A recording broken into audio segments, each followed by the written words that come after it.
Now, part of my role here as your MC is to bring some of Hong Kong into the conference room whenever possible. And I'm going to start that right now by, on the count of 3, asking you to greet the person either side of you in the traditional Hong Kong greeting. You hear a lot of it on the streets, especially around Tsim Sha Tsui, and it's simply this, it's hello, copy watch. So on the count of 3, turn and say that to the person next to you. 1, 2, 3, hello, copy watch.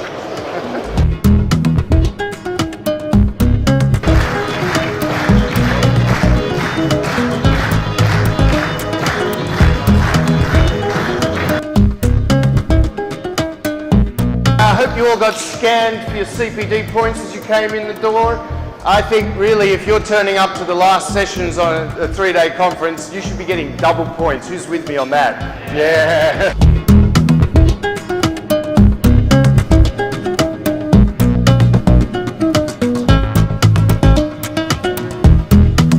Now, Lucas is an interesting member of our conference presenting team.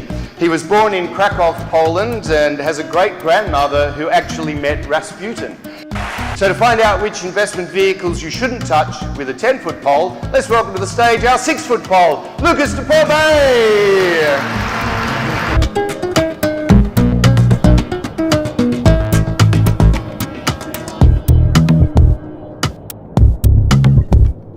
I'm also not embarrassed to admit that I cry whenever I see someone Australian, or not, fulfil their lifelong dream and win gold. So as a result, our next speaker, Alyssa Camplin, who I rate as one of the top speakers on the circuit, has made me cry.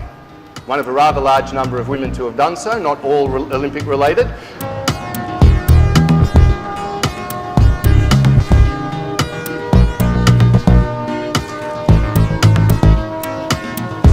When I went walking for a little while with my very good friend Mark Stephen, a guy came up to him and said, hello, you want a copy what? And then he looked down at Mark's wrist and he said, oh, I see you've already got one. His wife Lisa gave him a big surprise on their recent wedding anniversary when she mentioned to him that it was their wedding anniversary. Him as well. I remember being impressed by him the very first time I met him at the Vietnam conference 4 years ago.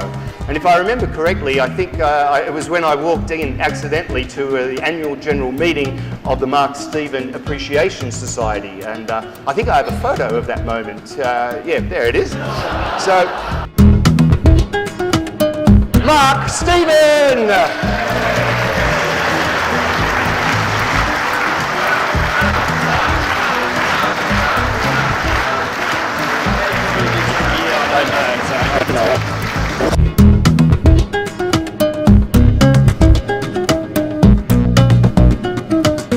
You are indeed excellent at what you do, and I'm so thrilled that everyone here got to hear your story because it has so many elements that are so helpful and so clearly and beautifully and emotionally presented. Yes, she did make me cry again, ladies and gentlemen, but I wasn't the only one, right? I looked over at my very good friend Mark Stephen and I could see a few little tears in his eyes.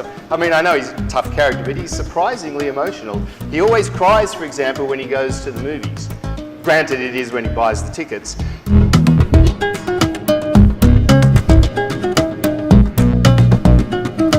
Now, I have met Michelle. She's a lovely person.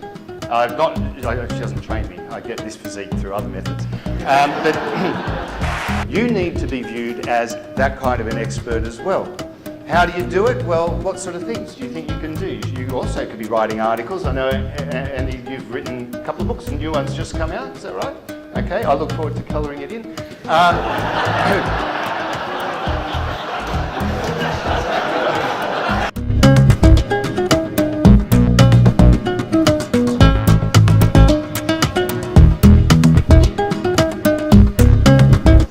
According to this Rolex watch that I bought yesterday for $10 when I was walking with Mark Stephen, it's now 73 past the blue triangle o'clock.